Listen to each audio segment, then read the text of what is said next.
সকাল 7:30টায় ঈদের জামাত অনুষ্ঠিত হবে।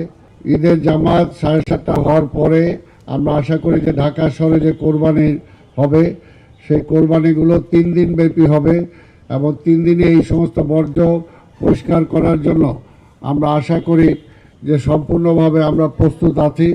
আপনাদের মাধ্যমে ঢাকা নগরবাসীকে শুধু এইটুকুই বলবো, যত্রতত্র যাতে তারা কোরবানি না দেন, নির্ধারিত স্থানে যাতে তারা কোরবানি দেন, আমাদের সহায় হবেন। বৃষ্টিতে আপনারা দেখেছেন ভিতরে কোনো ক্ষতি হবে না, কিছুই হবে না। বৃষ্টি হলেও আমরা এখানে নামাজ পড়াতে পারবো, কাজে এখানে কোনো অসুবিধা হবে না। একেবারে যদি দুর্বিপাক হয়ে যায় যে ঝড় ঝঞ্ঝা এইখানে পানি থেকে সয়লাভ হয়ে গেছে, ওই অবস্থা যদি হয় তখন বিকল্প আমরা কালকে সকালবেলা সেটা ঘোষণা করব। এই মুহূর্তে আমরা সেটা বলতে চাচ্ছি না। ঢাকার কমিশনার, বিভাগীয় কমিশনার, সিটি কর্পোরেশনের প্রধান নির্বাহী কর্মকর্তা সহ অন্যান্য কর্মকর্তাবৃন্দ, সমবেত সাংবাদিক ভাই ও বোনেরা, আসসালামু আলাইকুম ও রহমতুল্লাহি ওয়া বারাকাতুহু। আপনারা মাননীয় মন্ত্রীর মুখে শুনেছেন যে বেলা সকাল 7:30টায় ঈদের জামাত অনুষ্ঠিত হবে। এখানে সম্পূর্ণ যা প্রিপারেশন রাখার আমরা রেখেছি।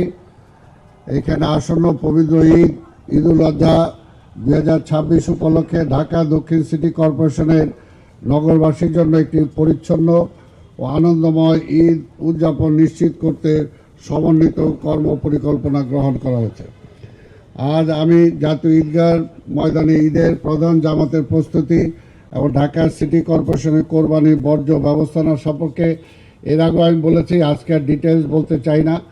আপনারা জানেন যে আমরা ঈদের জামাত 7:30 হওয়ার পরে আমরা আশা করি যে ঢাকা শহরে যে কোরবানি হবে সেই কোরবানিগুলো 3 দিন ব্যাপী হবে এবং 3 দিনে এই সমস্ত বর্জ্য পরিষ্কার করার জন্য আমরা আশা করি যে সম্পূর্ণভাবে আমরা প্রস্তুত আছি।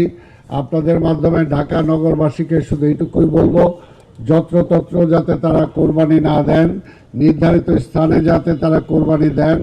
এবং আমরা নগরবাসীকে 1 লক্ষের উপরে আমরা চট ব্যাগ সাপ্লাই দিয়েছি। আমরা আশা করব সেই চট ব্যাগের মধ্যে তারা বর্জ্যগুলো ফেলবেন, কোনো অবস্থাতেই কোনো ড্রেনের মধ্যে যাতে তারা বর্জ্য না ফেলে, এই বিষয়টা আমরা খুবই বারবার জরুরিভাবে দৃষ্টি আকর্ষণ করেছি। কারণ বৃষ্টি হচ্ছে, বর্ষা চলছে, এই মুহূর্তে যদি ড্রেনগুলো বন্ধ হয়ে যায় তাহলে পানি উঠছে রাস্তায় চলে আসবে। এই ব্যাপারে একটু সচেতন থাকার জন্য আমরা অনুরোধ করেছি। আমরা নগরবাসীকে সেভলন সাপ্লাই দিয়েছি, আমরা ব্লিচিং পাউডার সাপ্লাই দিয়েছি। আমরা অনুরোধ করব আপনার কোরবানি জায়গা সম্পূর্ণভাবে দ্রুত করে সেখানে ব্লিচিং পাউডার এবং সেভলন আপনারা ব্যবহার করবেন এবং আমাদের পরিচ্ছন্ন কর্মী যারা আছে তাদের সহযোগিতা করবেন। আপনারা জানেন যে সিটি কর্পোরেশনের কর্মকর্তা কর্মচারীর সকল সহ ঈদের ছুটি তাদের বাতিল করা হয়েছে। এই ঈদের মধ্যে তারা আপনাদের সেবায় নিয়োজিত থাকবে।